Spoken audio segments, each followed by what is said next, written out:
Welcome back to the Han Talks First Star Wars podcast, and today I am giving you my very belated but very much deserved review of Rogue One, a Star Wars story. So, let's get started. So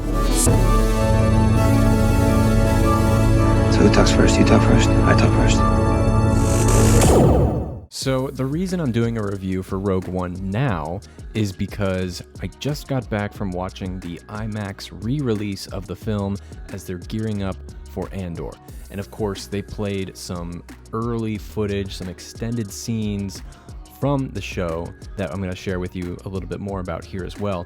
But it reminded me of two things. One, I had never done a review for Rogue One on the podcast before. And two, wow, do I miss Star Wars movies in the theater. It brought back so many memories of going to The Force Awakens and Rogue One when it first came out, and being surrounded by Star Wars fans in that environment of a theater and getting to see the magic on the big screen. It was epic. So that's why I'm doing this today. So I know it's late, but hey, better late than never. So I'm going to talk a little bit about my thoughts on the character and the story and the overall aspect of Rogue One, but I wanted to first start talking about the Andor footage that they showed us. Now, to be as transparent with you as possible, I have not been looking forward to the Andor series. There's just something tonally about it that doesn't really appeal to me as a viewer, and not as much as a Star Wars fan, but just as a general consumer of television. There's just something about it that I don't find appealing. I will admit the second trailer that they released was an amazing trailer, and Star Wars has been very good about their trailers in the past, so I will give it that. And I was thinking going into Rogue One with the extended scene that they were going to play for us, maybe it would change my perception on viewing it. And they played the scene, they actually released it on YouTube, just a brief version of it, and it's the first time Andor meets Skarsgård's character after he's hired for a job, and he receives some kind of box from the Empire, and he asks how he was able to get that box without the Empire finding out he's a rebel. So we saw the full scene, and I will admit it was very hard to follow out of context of the whole show. It felt like watching the scene in the finale of Seven, where Brad Pitt opens up the box and finds his wife's head without watching the whole rest of the movie before watching the ending. It was just so out of context, it didn't work as promotional material. Now, it didn't heighten my excitement for the series at all. And originally, I wasn't going to watch Andor. And if I was going to wait till all the episodes were out and then just binge it in one go. But I will say, I will be reviewing Andor on this channel because so many of you have asked me to do that, which is great. And I'm looking forward to it for that reason, just to get to talk with you guys some more. So I will be watching Andor, I will be reviewing it, and I'm really excited that the first 3 episodes are dropping at once for many reasons. One, we know that this show is divided into 3 segments, kind of like segment programming, but for television. It takes place in 3 different years of Andor's life, his early years, mid-years, and then the years leading up to the movie Rogue One, which I think is a brilliant way to map out the story. I think it'll bring more coherence and formula to the narrative, which is something we've been seeing be a major issue in Star Wars films and TV show in most recent years. Obi-Wan, the sequel trilogy. All kidding aside, I think it has some potential. Now, one thing I am excited about for Andor is it is being showrun and written by Tony Gilroy, and he's also directing a few of the episodes. Tony Gilroy was the writer of Rogue One, and he's also the infamous director who actually saved the film. So a fun fact about Rogue One is that we all know, and it's in the marketing material, and his name is on the poster, that Gareth Edwards directed Rogue One. Well, that's partially true, and by partially, I mean 50%. Gareth Edwards was the first director assigned to execute the movie Rogue One. He came in, he shot the film, and apparently there was tons and tons of issues with the movie. It didn't work with test audiences. It didn't make sense narratively. There was this non-linear structure about it that was hard to follow. So Tony Gilroy who is a very seasoned director in television and film, actually was hired by Kathleen Kennedy to come in and reshoot a lot of the movie and also re-edit it.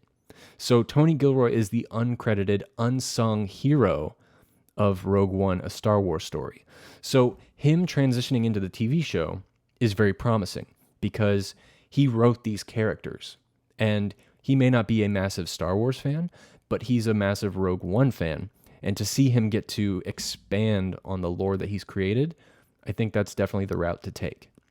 Now, we could talk all day about the production issues of Rogue One and how, it really isn't Garrett Edwards' movie. And for those of you that might think that that's, false information, well, let me ask you. Gareth Edwards directed a $1 billion film in Rogue One. I think it was actually $1.6 billion. With a director with that type of repertoire attached, how come they haven't directed a single movie since? How come they haven't been offered a movie since Rogue One? Well, it's because of the reasons we just laid out. Tony Gilroy came in and saved the film. So consider that as you're watching the new Andor series, and maybe that'll give you a new perspective on Rogue One. So let's talk about the film. Rogue One, I remember when it first came out, everyone, all the Star Wars fans were really excited that we're getting a Star Wars movie every year. Now, there was some confusion amongst the general audiences because some people thought that Rogue One was supposed to be episode 8, and they were a little confused and juxtaposed to the fact that these were new characters and a different storyline. So I will say the marketing did fail in that aspect of it, but it was still a great movie. Now, at the time, I thought Rogue One was just good, not okay, not bad, good. It was a good film, and I really enjoyed it. One of the issues I had after my first several watches back in 2016 when it premiered was the character of Jyn Erso, our lead female. There was something about the character that just felt extremely flat and not at all developed or fleshed out. And that's interesting because when you compare her to the supporting cast, Saw Gerrera, K2SO, Galen Erso, Chirrut, Booty, Mon Mothma, Senator Bail Organa for the little bit of screen time he has. Those characters are extremely specific in their disposition and their characteristics. And they actually have a little bit more backstory to them. We see a lot more motivation in those characters and different temperaments and talents from them. But when it comes to Jyn, especially after watching it on its re-release in IMAX, I was very much asking the question, what does Jyn want? What is her goal? I mean, when we first meet her, she's a child and her mother's killed and her father gets taken by the Empire to build the Death Star, and she goes into a life of hiding and becomes kind of a rebel outside of the rebellion. She's her own independent woman, getting a life of crime, all sorts of bad stuff. Nothing really too good for her look. And then when she finds the message from her father, she decides, okay, I'm going to go back in and save my father and, join this alliance of rebels and see where it takes me. So at that point of the movie, which is the midpoint, she decides she's going to rescue her father. But then after that, her father dies, and now she is free of that weight, the weight of not knowing where her father was, if he was okay, all that kind of stuff. So now that weight is lifted off of her, she can kind of become her own person and decide what she's going to do. And we don't really find out what she wants to do with her life. Now, she goes on and she helps Andor, and she helps their little band, their Rogue One group, to go and get the Death Star plans. But was that earned for the character of Jyn Erso? I really don't feel that it was, because it didn't feel like it was something she wanted to do from the beginning. It didn't seem at all. We don't really know anything about Jyn. We don't know what she wants, what her motives are, and I think that's the biggest thing. We got a little bit of pathos with her father, but as far as what she wants to do outside of that, I think the movie fails on delivering that aspect of it, which is another reason why I partially think we're getting a series on Andor and not of Jyn. Let's talk about Andor. Andor was one of those characters that I didn't think was all that great when I first watched the movie, but now that I've watched it again in the re-release, There is actually a lot to this character that I never realized. And the biggest part that it hit me was when Chirrut is talking to him in the cell. And he tells him, "You're the type of man who looks like he carries his prison with him wherever he goes." And I was like, wow, that's a really, really interesting line. That's the show I want to see. Usually people's go-to response is when he says, "I've been in this war," or "I've been in this fight since I was 6 years old." That's nice, but that doesn't really tell us anything about Andor. It just tells him he's been fighting for a long time and he's been surrounded by war. But personally about him and how he goes about his life, the line that Chirrut gives him where he carries his prison wherever he goes, that tells you so much about that character. And that's the show I hope we see, where he's kind of closed off. We still don't know in the movie what his goals are either, like why he really wants to take out the Empire. We know he hates them.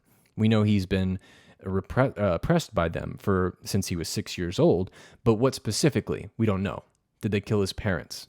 Did they hurt his dog? Is he pulling a John Wick in the Star Wars universe? We don't know. And that's a great opportunity for the show to pick up those pieces. I think two of my favorite characters are actually Chirrut and his mate. Let me see if I can. What is his name? Baze Malbus. Okay, Chirrut and Maze. They are. If you want to ship any couple in Star Wars, that's who you ship. They are fantastic. Chirrut alone I would watch an entire film about this guy. I mean, the history with the Wills, the fact that he's a guardian of the Wills. He's been there when it was flourishing with Jedi. He's old, he's blind, so he has an interesting attachment to the Force and an interesting perspective on life. And he's also really funny, and the dude can fight. And his relationship with Baze is one of the best in Star Wars. Those are the rebels I want to see more stories about. Usually, when it comes to Star Wars, I like to see myth building, and I love to see adding onto the lore, such as the Force and Jedi and the Empire, the politics of it. And I think the Chirrut character is a great reflection of all of those things, especially with the Force. Star Wars, to me, is about the Force. It's about our spiritual awakening. It's about how we connect with others and the world. And then it's also about politics, which leads me into my other remark on Rogue One. It's a very political film. Political-ish, maybe. Not too political. But it embraces those fundamentals of the original Star Wars, which one of them was politics. It was about a reflection on the politics in our real world and how stupid it is sometimes. And of course, a mock of empires taking over and small groups of alliances forming to end that destructive behavior. So I really love those aspects of it, and especially the addition of Saw Gerrera, who was in the Clone Wars and was added into the character that was previously built for Rogue One. If you don't know, originally Tony Gilroy had outlined this kind of neo-terrorist for the story, where he didn't really have allegiance to one group or the other. And it was Pablo Hidalgo with the Lucasfilm Story Group who actually suggested he name him Saw Gerrera and base it off the character from the Clone Wars. And I think that was a perfect addition. And of course, played by Forrest Whitaker, is the best possible choice. He was amazing in this role. I remember when it first came out, watching him in the trailer, the line delivery he gives, and then adding on to his lore and what that character has been through. He lost his limbs. He has a breathing apparatus. And he says, when Jyn comes to see him, he says, "Are you here to kill me? There's not much of me left." It's a powerful moment. And that is, again, a nod to how all these characters are really fleshed out except for Jyn Erso, our lead. Isn't that strange? So anyway, if you want to watch or listen to an episode I did about Saw Gerrera, I did a fascinating piece on how Saw Gerrera is a terrorist, and he's viewed as a terrorist by not just the Empire, but also the Rebellion, because he has no allegiance to anybody. Again, just a very, very interesting character. Another great addition to the cast was Mads Mikkelsen as Galen. I love having Mads in the Star Wars universe. It's unfortunate that he dies in Rogue One because I would love to see him more. It's kind of like it's kind of like Darth Vader, right? As far as connectivity to an actor or a performance. And that was really great too. And of course, the Darth Vader stuff is incredible. Actually, when we first sat down in the theater on this re-release, the opening credits were started, or at least the title sequence came up, and I leaned to my girlfriend and I said, "Oh my gosh, I totally forgot about the epic ending with Darth Vader." And then I immediately got more excited. And I will say, the last 5 minutes of Rogue One is truly amazing. It really is. I mean, you have CG innovation with the Princess Leia deepfake, and also Tarkin, it still holds up to this day. It's one of the best deepfake CG faces out there. And I can't wait to see what Lucasfilm does next with their technology. But also it has that amazing cat and mouse with Darth Vader trying to get those plans. That was shot so perfectly well. And to think that it was a last minute decision during reshoots, that actually wasn't in the original version of Rogue One. There's a lot of things in the original version of Rogue One that didn't make it to the movie. For example, the ending was originally supposed to end with a wedding between Jyn Erso and Andor. How much would that have sucked? And the reason they did that was because they didn't think Disney would allow them to kill everybody at the end of a movie. Which makes sense. Disney just bought Star Wars, so naturally the writers were probably like, they're probably going to want to Disney-fy everything. So kudos to Disney for making a very adult, a very grounded, a very gritty, new political thriller in space. And the last thing I'll say about it is this really is an emphasis on the war of Star Wars, about the dirtiness of the rebellion, that you have to have bad things happening on both sides. War is nasty, and it's great to see good dogfights, great action, things like that, and the political intrigue inside of it. All of it works together and complements the story really, really well. So talking about it more does get me a little bit more excited for Andor. I'm still not thrilled as much as I was for Obi-Wan, which ultimately I was disappointed, and that's probably why I'm not excited for Andor. But I will watch it and I'll give you my honest review as soon as it comes out. But that's it for the Rogue One review. Actually, I'll say one more thing. The shots of the Death Star and all the space exterior shots, it's some of the best cinematography in Star Wars, period. It looks so amazing. I even go as far to say the shots of the Death Star and the space shots look better than those in The Force Awakens. Think about it. It's pretty great. So yeah, Rogue One is a fantastic film. My biggest complaint is the lead character, Jyn Erso. Definitely could have been fledged out more. I think the other supporting cast is what makes this film so great and so emotionally gripping. And then it's a great space political war thriller. So yeah, let me know your thoughts in the comments below.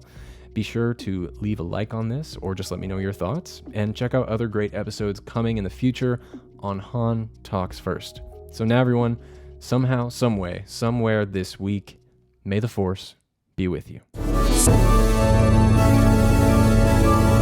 who talks first? You talk first? I talk first.